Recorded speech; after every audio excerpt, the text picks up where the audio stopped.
I like the forest. When I'm walking in between the trees, I feel quite relaxed, and there's no noise. And I'm not just talking about the audio noise, the sounds, but there's also no visual noise. So it feels like I can think better in that kind of environment. But there are so many things happening in a forest, so why is it that it feels less mentally taxing than a typical modernist city block where all lines are clean, they're well structured, and everything is kind of in their own little path? Well, I think the answer to that is that it kind of stems from the same reason why what makes us intelligent. We are really, really good at finding patterns, right? Figuring those out. We don't even notice that we're doing it, but our brain always tries to find patterns everywhere we go, everything we hear and everything we see, right? We think in patterns too. Because of this, we also design in patterns. So our cities are designed through the process of pattern making. When we take a walk in a city, a grid of a facade or an array of houses or clean lines that demarcate the different paths between the pedestrian path and the car path, all of these are patterns that our brains keep constantly rediscovering over and over and over again, which takes up space from thoughts that we might otherwise have. So then to turn off this function, so to say, we have two options. Either pure minimalism, if there's nothing, there is nothing to get distracted by, or pure maximalism, if there's everything, everywhere, happening all at once, that our brains kind of stop trying and they just enjoy the view. That's the effect that nature has on us. At least that's what I believe. Before I start showing you the cool building pictures, let's talk about one word, komorebi. It's a Japanese word, which means light filtering through the leaves of trees. The soft light that's shimmering, always changing, seemingly chaotic, but also soothing.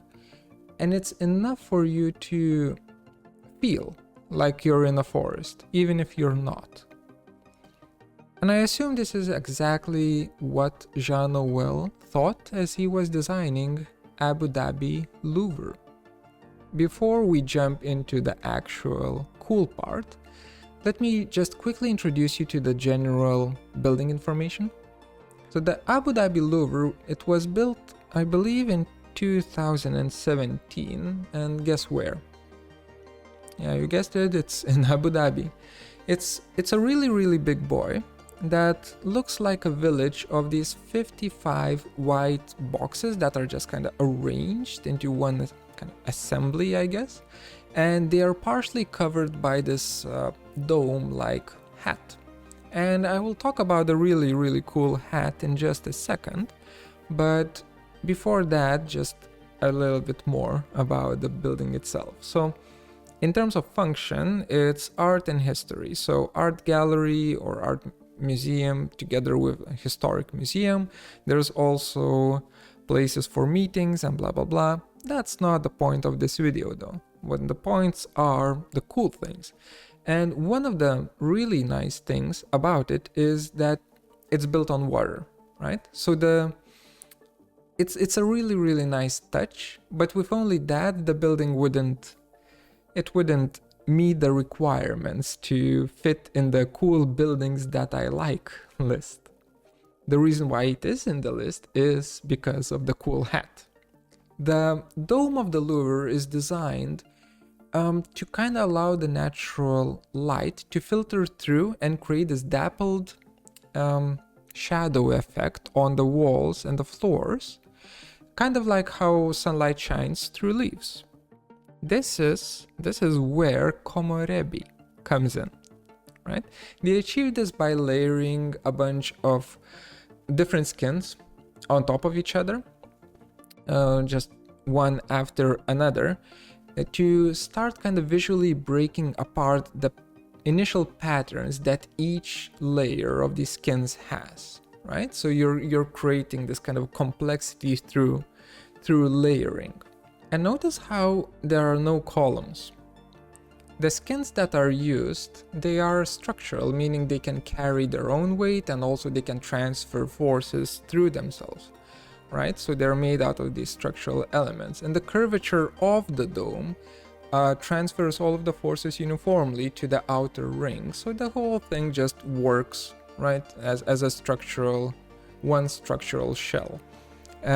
Historically proven strategy for large span covering. If you want to learn more, by the way, about this whole structure, then check out the video by How to Rhino. I'll put a link to their video in the description so that you can check that one out. So it's the result of this kind of layering is a wonderful structure. Is it perfect?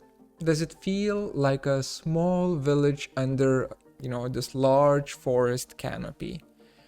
Yeah, absolutely not. It's not perfect, but it is as close as we've gotten so far. So consider the climate in which this building is built. Greenery is quite tricky to upkeep, for sure. Sandstorms are a thing that happens, just keeps happening, and all things need to be climate controlled, and the list just keeps going on. There are a lot of difficulties to get a forest in this type of an environment, and I find that bringing even a partial feel of a forest into such a environment, such a area, is a definite win, and we should celebrate it. And I really, really, really hope that our strive for these kind of environments that should feel natural will just keep on increasing, and we'll see more and more buildings being done with a strive for this type of effect on a person, because it helps me relax and it's nice. I'll see you in the next one. Later. By the way, one more thing. This kind of a content that you have just seen is going to hopefully become a weekly occurrence on the channel. So not to say that it's going to be the only thing that I do in the channel, but it's going to be, I'm going to try to have it more scheduled, so to say. So if you like this type of content, consider subscribing to the channel. I would really appreciate it. Just wanted to put it out there. Yeah, I'll see ya. Bye.